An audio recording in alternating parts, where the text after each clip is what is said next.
Hey everyone, Editor George here. Um, so Oliver went to California and he recorded himself, talking for the podcast for you guys, which is great, right? So he sends it back to me, and this is what I get.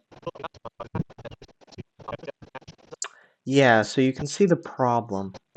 Not only that, he put his phone on these rocks and then went over there and sat down and listen, the audio's not great. The visuals are non-existent. This is not the in-the-field quality you've come to expect, but gosh darn it, you're starved for content, and these are the breadcrumbs that you're going to have to deal with for now until school starts back up, which will be very shortly. So we will be back with quality mics, quality visuals, and the classic Oliver charm you've come to expect.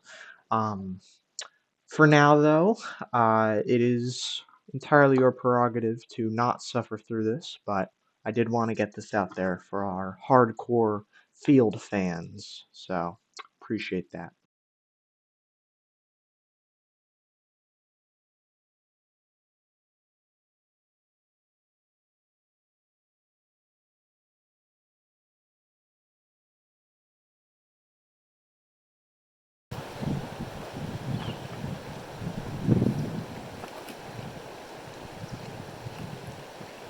This is In the Field with Oliver Field, and today I'm taking a little trip out into the real. You see, there's a lot of BS in modern society, and now that I'm kind of away from it all, for I'd go so far as to say the first time in my life. I've been on a couple of other camping trips, but this is really the first time I've ever been alone, where it's really just been me and my godfather. And I've been thinking a lot about the differences between here and everywhere else. And that has caused me to wrap back around to this idea I keep thinking about of simulacra and simulation. Now, before I begin, I just want to give a big shout out and thank you to God for making that perfect natural rock formation right there. That's just, oh, perfect for setting my phone on, perfect for filming, a great shot of this beautiful round lake. But I should also mention that the wind around here is pretty crazy, and I'm gonna have to be very loud for you to hear me sometimes. Other times you might not hear me at all. In that case, we're gonna have subtitles at the bottom. I'm sorry, but it's the best that I could do while I'm out here, okay? Now, simulacra. It was this idea made up by this old French guy named something Baudrillard. I'm probably pronouncing that wrong, but he seemed like a pretty smart cookie because the ideas of simulacra and simulation was a direct inspiration for the Matrix movies. Now, to be honest, um, I don't think they did the best job at presenting those ideas, but it's the Matrix series. You gotta love it. And I hope I'm not being too loud. I'm not being too loud, right? No? Good. Simulacra is these things all around us.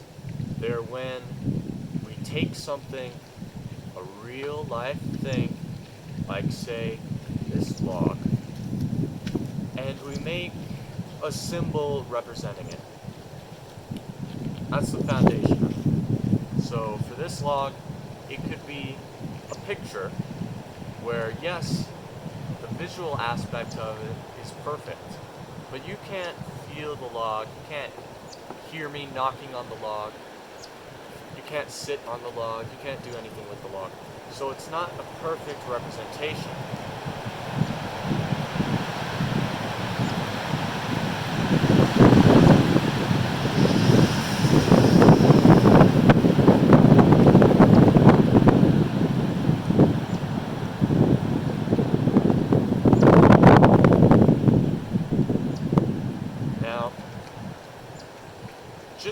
video or a picture of me sitting on this log, that's still pretty accurate to what is actually going on.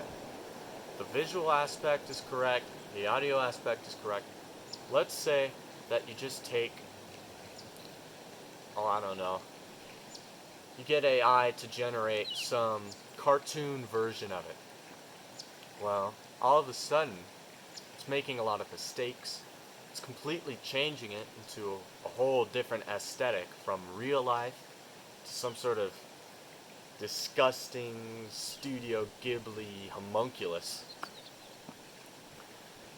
And because of that, if you just saw that image, you wouldn't really understand the context unless if you had already watched this video. Let's take a bigger perspective. Let's use the example that Baudrillard uses, I think. Because to be perfectly honest with you guys, I've not read any of his books. I haven't listened to any of his lectures. I am talking out of my behind. And it feels great. Anyway, this example is Disney World. Or Disneyland, I guess. Disneyland has a bunch of like fake, fantasy, pseudo-medieval stuff. Like the castles. Now you see that castle in Disneyland is based off of real castles. But is it a perfect copy? No. It's a distortion. Same with everything else in Disneyland. None of it is real. None of it is an accurate presentation. It can't be. It's in California, and medieval Europe is like hundreds of years ago in Europe. But some people will look at Disneyland, or say Epcot, will see that, and that, if they have no other exposure to medieval Europe, or say Wild Wild West, you go to Frontierland, if they have no other exposure to it, that is what their idea of medieval times will be. It'll be based off of that.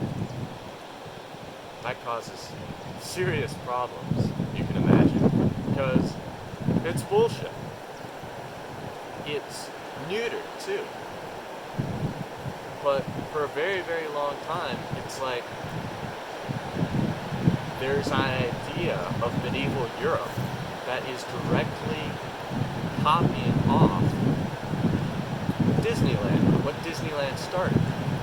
And most people who are into that idea, who are into like fantasy, the princess, the balls, well, it's not that medieval, it's more like Renaissance era. And it's complete fantasy. These ideas in general are powerful things. And when an idea overshadows the reality, the collective unconscious, big word, but it basically means the collective unconscious is just our shared symbolic perception of things. Let's just leave it at that. When that idea is all there is, people end up living in a simulation of it. And it's not real. It's not good. Even if you understand, of course, Frontierland is not an accurate representation of the West. You know, Disneyland is complete BS. Even if you understand that, these ideas are powerful, powerful things. And it'll still lead you to having a completely skewed perspective on that topic of what the Wild West was really like, or what medieval Europe was really like. Even if I go to Europe, and I go see castles, and I do this and that, it still is going to be skewed because in the culture I've been raised in, I was raised off of views of simulacra. And not just a little bit of simulacra, a huge departure from the reality of medieval Europe or the reality of the Wild Wild West. Because even if you don't believe, let's say, in the idea of cowboys and lawmen and all that Wild West stuff, it's still largely your only idea when it comes to that place and time in history. It's still what comes to mind first when you're thinking about westerns, when you hear about Billy the Kid. Now, how do we avoid this?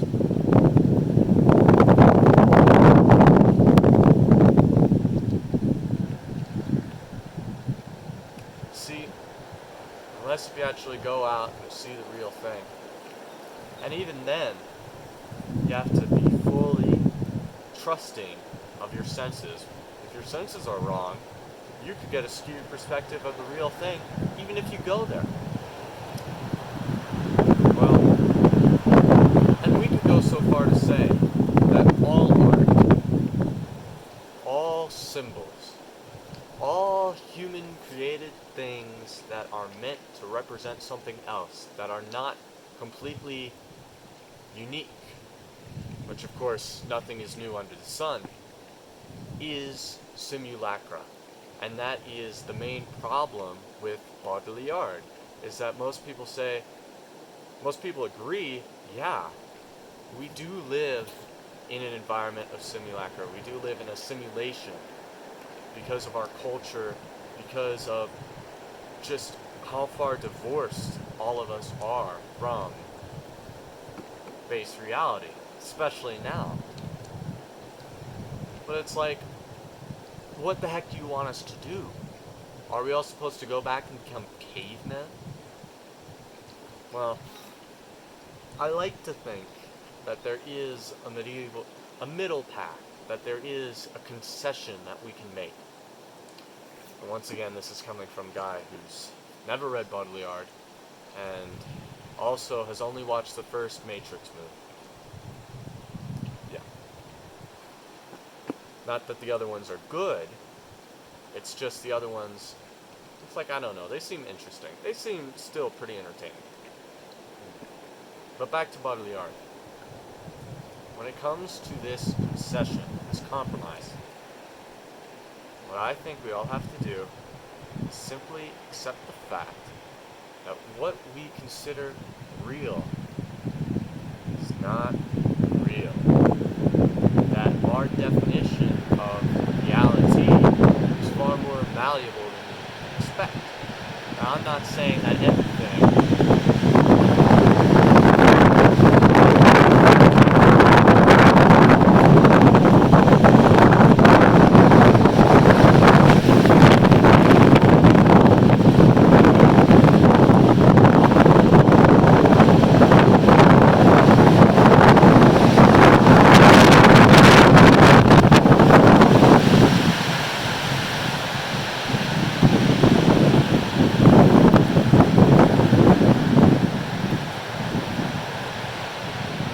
I love it out here. Okay. Hopefully you can hear me. I'm not saying that all of reality is fake. Even if our senses aren't to be trusted, even if our culture is skewed, even if, symbols and art and ideas themselves, the very nature of ideas, act as parasites and take us away from the truth. I still think that there is a reality that when you ignore it, it does not go away. While simulacra, if you ignore it, it goes away. Maybe not the effects of it, but the thing in and of itself.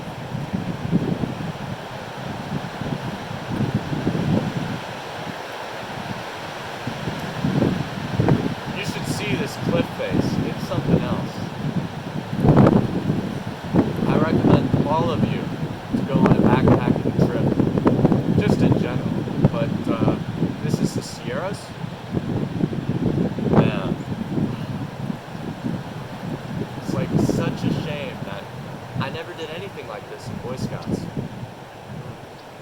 anyway, now that the wind's died down, compromise. There are still things that are real, that you cannot ignore. There are still values, functions, and I like to think there's still a God. But there's a whole world of spirits, though, I know for a fact. And those spirits are the simulacra, are the ideas that they can lead you astray. But there is simulacra that is beneficial to you. There is art that is beneficial to you, because that art does not try to skew reality for any intent. Say, neutering it, like in Disneyland, or some sort of political ideology, making propaganda. That's skewed. This art tries its very, very best to represent the artist's experience of reality. And that is extremely valuable. That is, in my opinion, art, the best part of humanity. Our ability to communicate with each other, not just one-on-one with words, but through symbols, through the ideas that we construct. And even if that means that none of us may get that perfect view of reality without the grace of God, hopefully God may give it to us all. It still means that we can understand the world enough to go about and find fulfillment. And I think that it is all of our duty as humans, as people, to make art. And I'm not just talking about painting, and I'm not just talking about books or movies or entertainment. Art could even just be talking to a person and trying to make a point. But communicating, trying to get to the base reality of your experience and communicating that base reality with others is the most valuable thing we can do. And it's one of the most perfect things we can do to help each other get closer to the base reality of things, to help each other grow in wisdom and understanding. And also, art is pretty fun. Anyway, I'm sorry if that last comment was a little anticlimactic. I really, really hope that you guys can actually hear this, or that George can edit out some of the wind noises. I just think that really, it's, when it comes to thinking about simulacra, I can reach the crux of my worldview. And please, share your thoughts about it in the comments below. This has been In the Field with Oliver Field, and I hope you enjoy it.